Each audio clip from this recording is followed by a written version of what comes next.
اللہ تعالیٰ فرماتے ہیں وَلَوْ أَنَّهُمْ آمَنُوا، اور اگر وہ ایمان لے آتے، مومن ہو جاتے، وَاتَّقَوْا، اور تقوی اختیار کرتے، اللہ رب العزت سے ڈر جاتے اور یہ جادو کے کاموں سے وہ بچ جاتے، لَمَثُوبَةٌ مِّنْ عِندِ اللَّهِ خَيْرٌ، تو اللہ کے پاس ان کا لیے ایک بہترین ثواب موجود تھا۔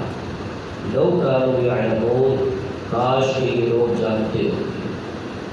تو جیسا کہ آپ پہلے ذکر کر چکے ہیں کہ یہود کے حوالے سے یہاں پہ بات کی جا رہی ہے، تو اب یہی بات خلاصہ کیا جا رہا ہے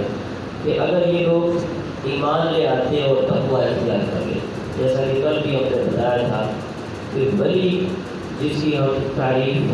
ہم نے بیان کی تھی کہ قرآن کریم کے اندر جو چیز بیان کی گئی ہے، یہی دو چیزیں بیان کی گئی ہیں کہ جو شخص ایماندار ہو، اس کے ایمان میں کسی قسم کا کوئی پرابلم موجود نہ ہو، شرک اور اس طرح کی تمام چیزوں سے اس کا ایمان جو ہے صاف اور پاک ہو، واتقوا، اور پھر وہ تقوی والا تقوی اس کے اندر موجود ہو، تو اس کو ہم ولی کہا جاتا ہے۔ نہ ہم عزت سے قرآن کریم کے اندر اسی کو ہی کہا ہے، اور ان کے بارے میں یہی بات کہی جائے کہ اگر یہ لوگ ایمان لے آتے، کیونکہ جادو کرنے والا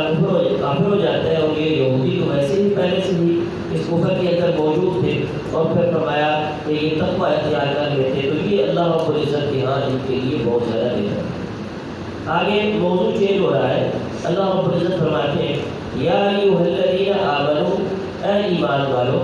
لا تقولوا راعنا، تم راعنا کا لفظ نہ کہو،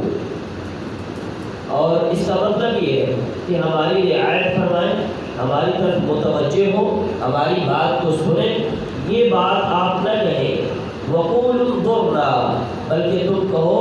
انظرنا، ہماری طرف دیکھو، راعنا کے بجائے انظرنا کا لفظ استعمال کرو، واسمعوا، اور بات کو تم سنو، وللکافرین عذاب الیم، اور کافروں کے لیے دردناک عذاب ہے۔ یہاں پر حقیقت مسئلہ یہ ہے کہ رسول اللہ صلی اللہ علیہ وسلم کو بلانے کے لیے صحابہ کرام یہ ایک ادباً اور احتراماً یہ لفظ استعمال کرتے تھے کہ راعنا، ہماری طرف متوجہ ہو، ہماری بات کو سنیں، لیکن اس لفظ کو ان یہودیوں نے اور اس طرح کے منافقین نے اور دوسروں نے اس وقت غلط استعمال شروع کر دیا، اور وہ یہ کہ اس لفظ کے دو اور معنی بھی آتے ہیں۔ ایک تو اسی لفظ کے ساتھ ہی، اسی انداز میں ہی جب ہم راعنا کہتے ہیں تو یہ اگر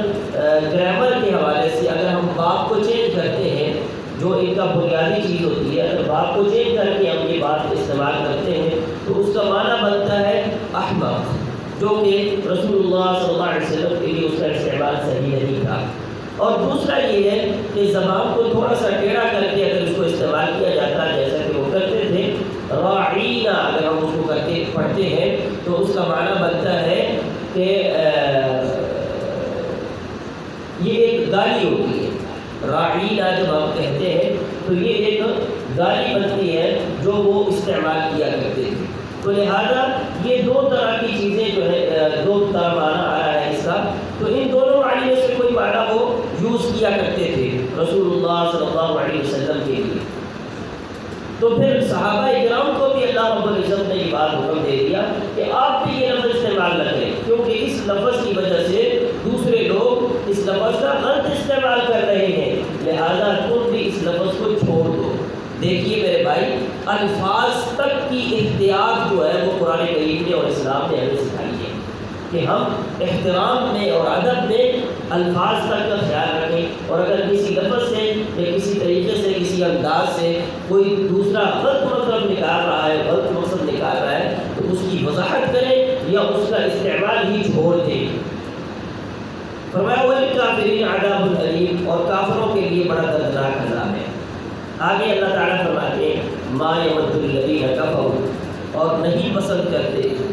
جن لوگوں نے کفر کیا ہے، یہ لوگ نہیں پسند کرتے، من اہل الکتاب ولا المشرکین، وہ اہل کتاب ہو یا مشرک ہو، نہ مشرک اس بات کو پسند کرتے، نہ اہل کتاب اس بات کو پسند کرتے ہیں ان ينزل عليكم من خير من ربكم، یہ کہ اتارا جائے تمہارے اوپر کوئی خیر تمہارے رب کی طرف سے۔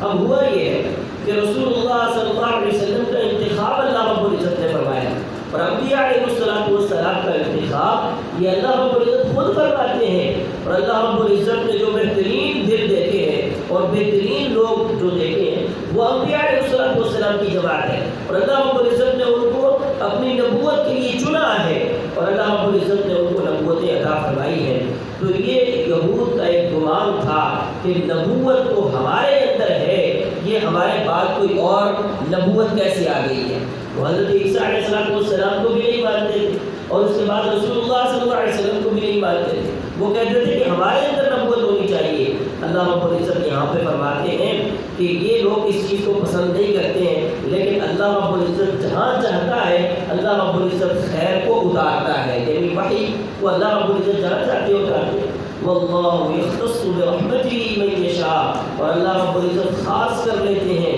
جسے چاہتے ہیں اپنی رحمت کے ساتھ۔ اپنی رحمت اللہ رب العزت فرماتے ہیں، یہاں سے رحمت سے مراد یہی نبوت و رسالت ہے کہ اللہ رب العزت جہاں چاہتے ہیں اللہ رب العزت اسی شخص کو یہ نبوت سے سرفراز فرماتے ہیں۔ واللہ ذو الفضل العظیم، اور فرمایا اللہ رب العزت بڑے فضل والا ہے۔ اور آگے اللہ رب العزت اسی بات کی مزید وضاحت فرماتے ہیں، فرمایا ما ننسخ من آیت او ننسیها نأتی بخیر منها او مثلها، ہم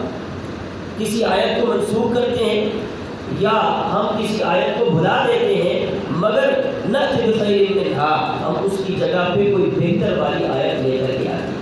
مسائل کی ترتیب جو ہے اللہ رب العزت ایسے جانتے ہیں کہ بعض چیزیں پہلے بیان کی گئی ہیں، پہلے ان کا حکم دیا گیا تھا اور بعد میں ان چیزوں سے منع کر دیا گیا اور ان کی جگہ پہ کوئی اور چیزیں اللہ رب العزت لے کر کے آ گئے ہیں۔ اس کو ہمارے یہاں نسخ اور ناسخ منسوخ کی ایک بحث ہے جو یہاں پہ کی جاتی ہے، اور یہ اصل میں یہود یہ کہتے تھے کہ جب ہمارے رسالت موجود ہے، جب حضرت موسیٰ علیہ السلام اور ان کے بعد کے آنے والے بنی اسرائیل کی رسالت جب موجود ہے، اور اسی کے ساتھ ہی جب تورات موجود ہے، تو یہ حضرت عیسیٰ علیہ السلام نے کیوں مخالفت کی ہے بہت سارے مسائل میں، ہماری تورات کی اور ہمارے مسائل کی، اور اس کے بعد یہ رسول اللہ صلی اللہ علیہ وسلم اور یہ قرآن نے ہمارے بہت سارے مسائل کی مخالفت کیوں کر دی ہے، یہ اصل میں ان کا مقصد تھا، اور وہ یہ کہا کرتے تھے۔ اور اس کا جواب اللہ رب العزت یہاں پہ بات بیان فرما رہی ہے کہ اللہ رب العزت جس بات کو چاہتے ہیں وہ ایک وقت کے لیے ہوتی ہے، پھر اس کو ختم کر دیتے ہیں، پھر اس کی جگہ پھر دوسرا مسئلہ لے کر کے آتے ہیں۔ جیسے موسیٰ علیہ السلام اور تورات ایک وقت تک جو ہے وہ تشریع تھی، وہ شریعت تھی، اور اس کے بعد جو ہے اللہ رب العزت نے اس کے بعد حضرت عیسیٰ علیہ السلام کو لے کر کے آئے، اور عیسیٰ علیہ السلام بھی ایک وقت تک تھے، اور اس کے بعد اللہ رب العزت نے رسول اللہ صلی اللہ علیہ وسلم کو لے کر کے آئے، اور انہی باتوں کو اللہ رب العزت یہاں پہ بیان فرماتے ہیں۔ فرمایا ما ننسخ من آیت، جو کوئی بھی ہم منسوخ کرتے ہیں، نسخ کرتے ہیں، ختم کرتے ہیں کسی آیت کو، اور ننسیها، یا ہم اس کو بھلا دیتے ہیں، نأتی بخیر منها، تو ہم اس سے بہتر کوئی مسئلہ، کوئی بات اس سے بہتر لے کر کے آتے ہیں، اور مثلها، یا اسی کی مثل کوئی اور مسئلہ پھر ہم لے کر کے آتے ہیں، پہلے والے کو ختم کر کے اب اسی کی مثل کوئی اور دوسرا لے کر کے آیا۔ الم تعلم، کیا تو نہیں جانتا ہے، ان اللہ علی کل شیء قدیر، کہ اللہ رب العزت ہر چیز پر قادر ہے۔ الم تعلم ان اللہ له ملک السماوات والارض، کیا تم نہیں جانتے ہو کہ زمین و آسمان کی بادشاہت وہ اللہ رب العزت کے پاس ہے۔ وما لکم من دون اللہ من ولی ولا نصیر، اور اللہ کے علاوہ نہ کوئی تمہارا دوست ہے اور نہ تمہارا کوئی مددگار ہو سکتا ہے۔ اور اس حوالے سے ہم جب دیکھتے ہیں تو شریعت اسلامیہ میں بھی بہت سارے ایسے حکم احکامات ہیں جن کو چینج کیا گیا ہے۔ مثلا پہلے جو ہے وہ بیت المقدس کی طرف منہ کر کے نماز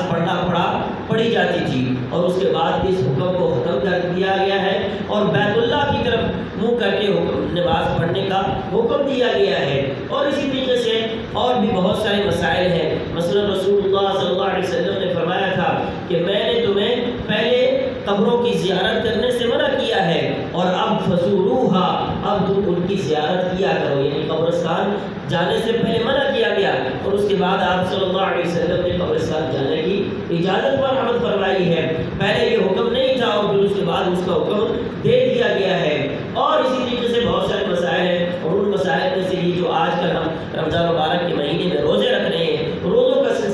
اسی انداز میں ہے۔ پہلے رمضان المبارک کے روزے سے پہلے اللہ رب العزت نے عاشورہ کا روزہ جو ہے وہ فرض کیا ہوا تھا، اور عاشورہ کا روزہ پہلے فرض تھا، اور جب رمضان مبارک کے روزے فرض ہوئے تو پھر اللہ رب العزت نے اس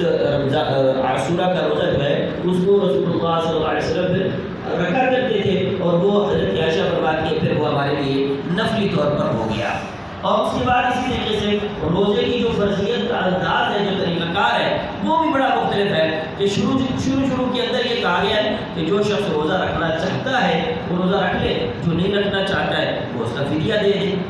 یہ کوئی پابندی نہیں لگائی ہے کہ ہر ایک نے روزہ ہی روزہ رکھنا ہے، بلکہ یہ کہا کہ جو رکھنا چاہتا ہے وہ رکھ لے، اور جو نہیں رکھنا چاہتا ہے وہ اس کا فدیہ ادا کر دے۔ اور اس کے بعد یہ حکم دے دیا گیا ہے کہ ہر ایک نے پھر روزہ رکھنا ہے، اور وہ روزے کا انداز پھر مختلف ہے، اور وہ